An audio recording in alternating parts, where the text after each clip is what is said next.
Assalamualaikum warahmatullahi wabarakatuh. Welcome back to my YouTube channel.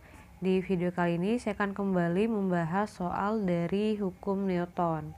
Nah, sebelum kita lanjut ke pembahasan soalnya, bagi adik-adik yang belum subscribe, silahkan diklik dulu tombolnya, kemudian jangan lupa like dan share ke semua teman-temannya. Oke, langsung aja kita bahas ke soal yang pertama.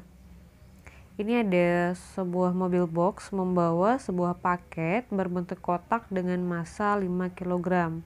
Ya, berarti yang 5 kg ini itu adalah massanya. Kemudian diketahui koefisien gesek statis dan kinetis alas dalam box berturut-turut adalah 0,4 dan 0,2. Nah, berarti ini kan statis ya. Lambangnya mu s ya, seperti ini. Sementara kalau yang kinetis berarti ntar jadinya mu k. Mobil box bergerak dengan kecepatan 20, berarti ini v-nya. Jika mobil berhenti pada jarak 50 meter, ya jarak itu s, sesaat setelah melakukan pengereman, kondisi paket yang benar adalah, nah sebelum kita baca yang ini ya, kita baca dulu deh sebelum kita bahas ya. Yang pertama, tidak bergerak sama sekali, mundur dengan percepatan 2, kemudian percepatannya 4, lalu maju dengan percepatan 2 atau 4. Oke, langsung aja kita bahas. Nah, di sini kita terlebih dahulu menghitung ya berapa nilai dari percepatan ya yang dialami oleh si mobilnya. Bukan percepatan ya, lebih ke perlambatan. Nah, kenapa perlambatan? Karena mobilnya kan tadi direm, ya enggak? Nah, karena direm makanya dia mengalami yang namanya perlambatan. Nah, untuk menghitung berapa perlambatannya, kita di sini menggunakan persamaan GLBB, yaitu VT kuadrat sama dengan V0 kuadrat tambah 2AS. VT itu adalah kecepatan akhir, V0 kecepatan awal, dan A percepatan, S jaraknya. Nah, karena pada saat kondisi akhir ya, setelah mobil direm, biasanya kan mobilnya berhenti, ya enggak? Oleh sebab itu makanya dia VT-nya 0. Kemudian V0-nya 20 yang ini nih. Nah, kemudian masukin ditambah 2A ya, A-nya yang kita cari, S-nya 50. Dihitung ya, ini dapatnya 20 kuadrat. Ini kalau mau detailnya gini ya adik-adik ya. Kesini aja deh langsung ya. Jadinya berarti 0 sama dengan 20 kuadrat 400 ditambah 100A. Ini 100 ya. Nah, baru setelahnya pindah ruas nih, jadinya negatif 400 sama dengan 100A. A-nya berarti negatif 400 per 100. Dapatnya adalah negatif 4 gitu. Nah, setelahnya tinggal cari berapa nilai F-nya. Nah, tentu aja ya, menghitung F itu kita menggunakan M dikali A. Massa paketnya ya 5 kg, masukin A-nya 4. Nah, di sini kita pakai positif aja, nggak apa-apa ya, karena kita menghitung F-nya berapa. Kemudian dapatnya berarti 20 Newton. Kemudian tinggal hitung berapa gaya gesekan yang dialami oleh bendanya. Nah, di sini kita bisa menggunakan persamaan Fs sama dengan mu s dikali N. Nah, N itu sama dengan W ya. Jadi N itu dia sama dengan W. Nah, W-nya itu adalah massa dikali G, makanya bisa jadinya mu S dikali M kali G gitu. Mu S-nya 0,4, massa paketnya 5, G-nya 10, dapatnya 20. Setelah mendapatkan nilai F dan Fs-nya, kita tinggal menentukan ya, apakah bendanya itu tidak bergerak sama sekali, mundur ataupun maju. Nah, untuk nilai F ya, yang sebesar ini ya, dia kan nilainya sama nih, F sama Fs. Nah, kalau F itu sama dengan Fs, maka kondisi bendanya adalah tepat akan bergerak, biasanya seperti itu. Cuman kalau kita lihat di optionnya tuh nggak ada. Jadi gini, saya jelasin dulu aja ya. Jadi ada 3 buah kondisi. Nah, kondisi yang pertama adalah ketika F-nya itu lebih kecil daripada Fs, maka dia akan diam bendanya. Benda diam. Tapi kalau F-nya sama dengan Fs, bendanya itu dia tepat akan bergerak. Nah, tapi di sini nggak ada di optionnya. Kalau F-nya itu ya gaya yang bekerja pada benda lebih besar daripada gaya gesekan, maka bendanya bergerak. Nah, seperti itu ya adik-adik ya. Oke. Cuman kalau misalnya kita harus memilih ya di antara option A, B, C, D, E, yang paling tepat itu menurut saya adalah yang A. Karena kalau misalnya B, C, D, dan E itu kan maju dan mundur. Kalau maju dan mundur itu berarti jelas dia bergerak gitu. Oke, kita lanjut ke pembahasan soal nomor 3. Benda bermassa 1 kg diletakkan di atas benda bermassa 4 kg. Kemudian, benda bermassa 4 kg ditarik. Diketahui koefisien gesek statis dan kinetis kedua benda adalah 0,4 dan 0,2. Benda 4 kg berada di atas lantai kasar ya. Koefisien gesekan lantai kasar sama dengan koefisien gesekan antara benda 4 kg dan 1 kg. Jika diharapkan benda 1 tidak bergerak, benda 1 kg maksudnya tidak bergerak, gaya tarik pada benda harus berapa? Nah, jadi ceritanya tuh ada lantai ya, anggap aja ini lurus ya. Lurus ya, bukan benda miring. Kemudian ada benda yang di bawah berarti 4 kilo ya. Yang di atas kecil ya, karena dia 1 kg. Nah, supaya bendanya ini nggak bergerak ya, gaya yang harus dikerjakan pada bendanya ini berapa gitu. Nah, langsung aja ya, di sini kita hitung dulu gaya yang bekerja pada benda yang pertama, yaitu yang di ini ya, yang di atas berarti yang 1 kilo, yang ini nih. Nah, karena dia disebutkan permukaannya kasar, di sini juga kasar, berarti ada gaya gesekan yang bekerja. Nah, gaya gesekan itu dia Fs ya. Fs berarti sama dengan M1 kali S1. Nah, Fs itu adalah mu S kali N. N itu udah saya jelasin M kali G kan. Sehingga diperoleh mu S M1G sama dengan mu 1 kali S1. M1 sama M1 nya dicoret, dapatnya mu S kali G sama dengan A1. Kemudian tinggal hitung untuk yang benda kedua. Benda kedua kan dia di bawah nih. Nah, di sini ntar ada F ya, gaya tarik yang bekerja pada bendanya. Kemudian di sini ada FK-nya. Nah, ingat ya, gaya gesek itu dia bekerjanya berlawanan dengan gerak dari bendanya gitu. Kemudian tinggal masukin, ini jadinya F kurang FK ya. Ini saya detail tulisnya, jadinya berarti F dikurang mu K kali N sama dengan M total ya. M total berarti M1 tambah M2 ntar dikali A.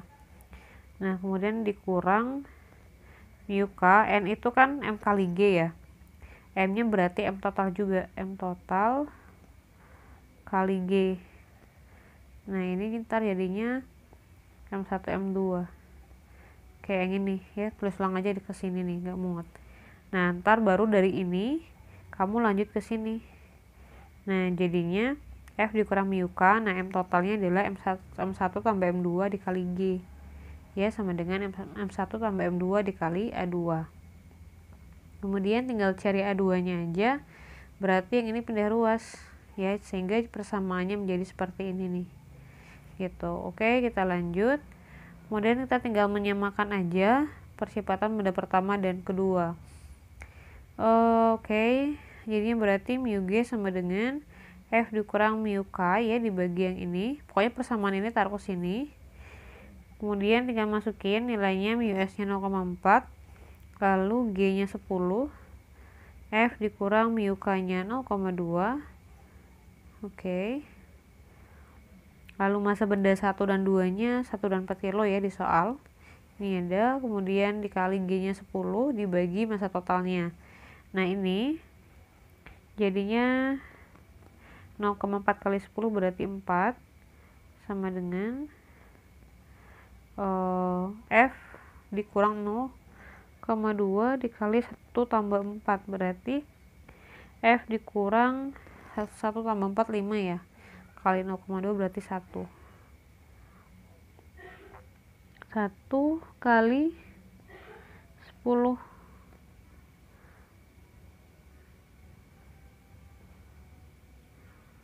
berarti ini 4 sama dengan ini 0,2 kan, berarti ini 10 berarti F dikurang 10 dibagi 4 ya, 1 tambah 4 5.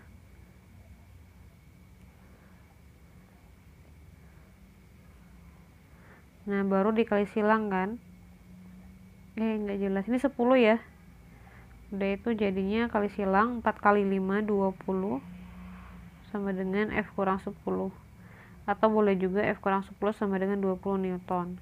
Nah F nya berarti 20 tambah 10 dapatnya adalah 30 Newton. Oke, kita lanjut nomor 4. Massa M2 lebih besar dari M1, kemudian M2 nya lebih dari M1 ya, M2 lebih dari M1 jika katrol dan lantai bidang miring licin ya. Kalau licin berarti nggak ada gesekan. Percepatan benda M1 adalah, yang tanya A. Nah kita gunakan hukum 2 Newton. A sama dengan sigma F dibagi M. Nah sebelumnya kita uraikan dulu ya gaya-gaya yang bekerja pada benda. Nah saya mau jelasin dulu datang yang ini gimana. Oke. Nah yang pertama ini kita fokus ke benda yang ini.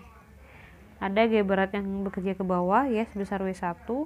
Kemudian ini ada W2 sin theta, W2 cos theta, dan W2. Jadi kalau kamu gambarin tuh dia gini ntar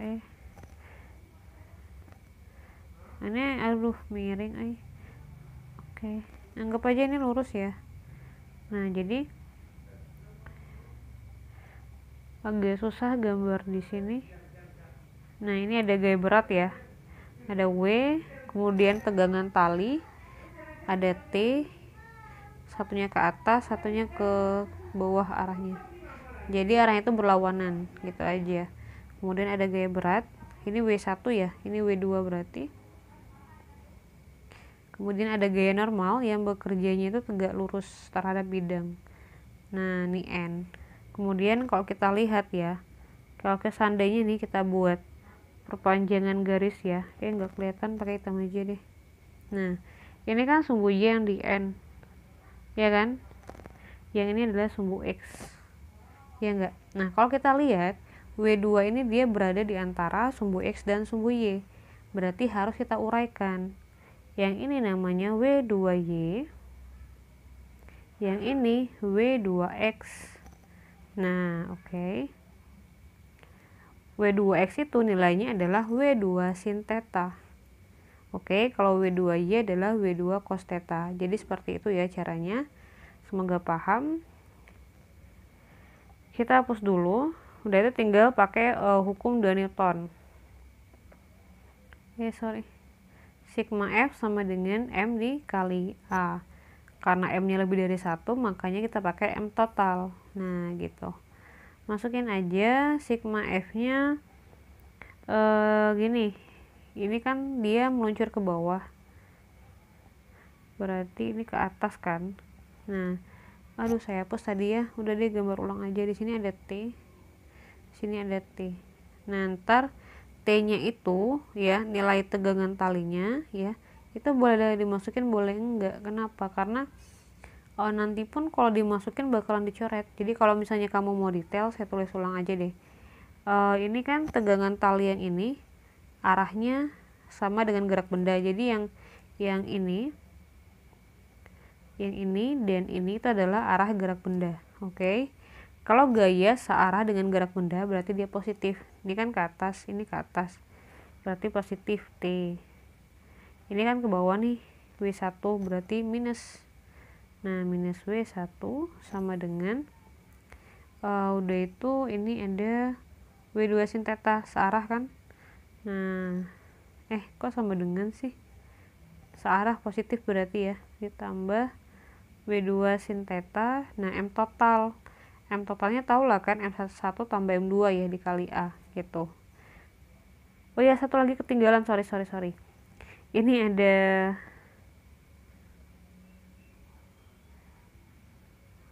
T nya. Enggak, sorry, panahnya bukan ke bawah ya, ke atas, karena kan berlawanan. Kalau satu ke atas gini, berlawanan itu dia boleh kayak gini atau gini. Nah, kalau ini positif berarti ini negatif gitu, berarti dia min T sama dengan ini M totalnya. Nah, T sama T nya bisa dicoret karena dia punya nilai yang sama tapi arahnya berlawanan. Nah, barulah jadi persamaan seperti ini, W2 sin theta ya, kurang theta sorry, dikurang W1. Tinggal masukin aja W2 nya berapa. W2 nya berarti ini saya uraikan ya, jadinya ini kamu tulis ulang aja ya. W2 nya berarti jadinya M2G kemudian sin theta dikurang M1G ya. Nah, ini sama nih, sama dengan M1 tambah M2 kali A. M2 nya nggak disebutin berapa, jadi biarin aja dalam M2, kemudian G nya diganti 10, lalu sin theta. Nah, sin itu adalah demi, depan per miring. Depan itu maksudnya yang di depan sudut, berarti ini angkanya 3, miringnya berapa? 5, 3/5. Kemudian dikurang M1G, berarti M1 nya 10, M1 nya M1, G nya 10, berarti 10 M1 sama dengan ini tetap ya, karena nggak diganti angka. Lalu tinggal dicoret aja, dapatnya 2 kali 3 6, sehingga diperoleh 6 M2 dikurang 10 M1 sama dengan M1 tambah M2 kali A. Nah, lalu ini tinggal pindah ruas, jadinya seperti ini persamaannya. Nah, oke. Karena dia masih satu sistem, sehingga dia punya percepatan yang sama. Jadi percepatan benda 1 akan sama dengan percepatan benda 2 atau sama dengan percepatan sistem gitu. Kita lanjut ke pembahasan soal nomor 5. Elevator kosong pada sebuah apartemen bermassa 400 kg bergerak vertikal ke atas dari keadaan diam dengan percepatan sebesar 2. Jika percepatan gravitasinya 10, tegangan tali adalah, nah jadi kita uraikan dulu gaya yang bekerja pada benda. Anggap aja ini elevatornya, kemudian di sini ada orangnya kan. Nah, anggaplah gini ya gambarnya. Kemudian ingat, setiap benda itu dia punya gaya berat yang arahnya ke bawah. Kita pakai hitam aja, oke. Kemudian ada tegangan tali nih ke atas. Nah, oke. Ingat ya, bendanya itu dia geraknya ke atas. Yang searah gerak benda positif, yang berlawanan negatif. Yang searah kan T, ya enggak? Makanya T nya positif, sementara W nya negatif. Sehingga makanya jadi gini, T dikurang W gitu ya, sama dengan M kali A. Nah, karena kita mau ngitung T, W nya pindah ruas, jadinya MA tambah W itu M kali G. Nah, jadinya gini nih, tinggal masukin ya, M nya masukin, A nya masukin ya, G nya juga. Nah, tinggal dihitung, ini dapatnya berarti 800, yang ini 4000, dijumlahin dapatnya 4800 Newton. Oke, sekian dulu untuk part 1-nya. Terima kasih. Assalamualaikum warahmatullahi wabarakatuh.